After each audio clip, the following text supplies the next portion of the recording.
on my new album, which is called Desert or Sea, which I wrote the song Desert or Sea, the title track, as it's kind of an intimate family song, like thinking about what's the future decisions you're going to make as a family unit, where you're going to be, what you're going to do.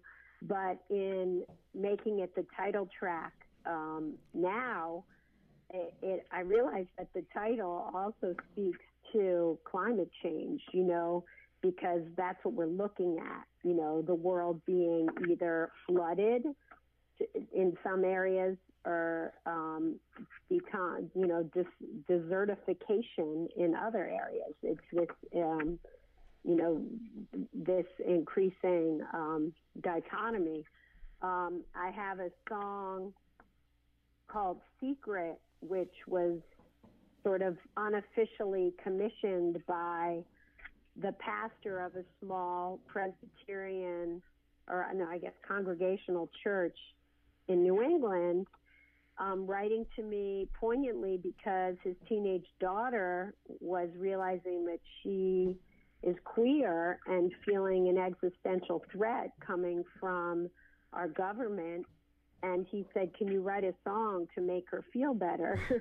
Wow. So I wrote a song called Secret, which, ultimately, I don't know if it did anything for this teenager, but it made me feel at least that I had a channel for my rage, which I just expressed. It's like, and the refrain of that song is, we won't turn back. The secret's out forever. It's like people's existence is real. And it's not your problem, and stop pretending that it is.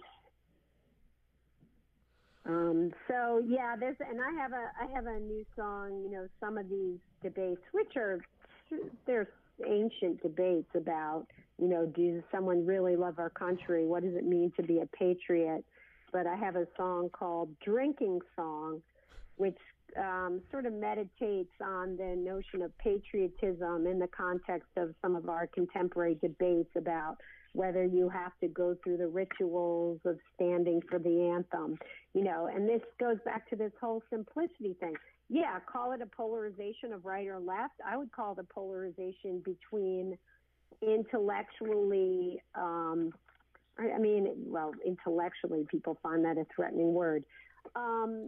An idea, a dialogue of what patriotism means versus empty rituals of, wave the flag, wear the T-shirt, put the hand on heart, versus actual service to a country and its values, which calls for constant reinvigoration through inquiry, through public policy, through active engagement.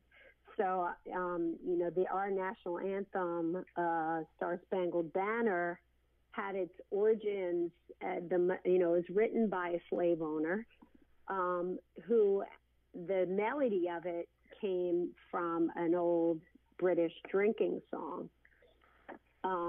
So I have a song called Drinking Song, which is kind of talking about these things which I just spoke about. Wow. Of what does it mean to be a patriot, and how historically in our country, if you do a poll on patriotism and optimism and belief in American values, they're typically the people who are most patriotic are then the people who have most had to struggle to be accepted in the full citizenship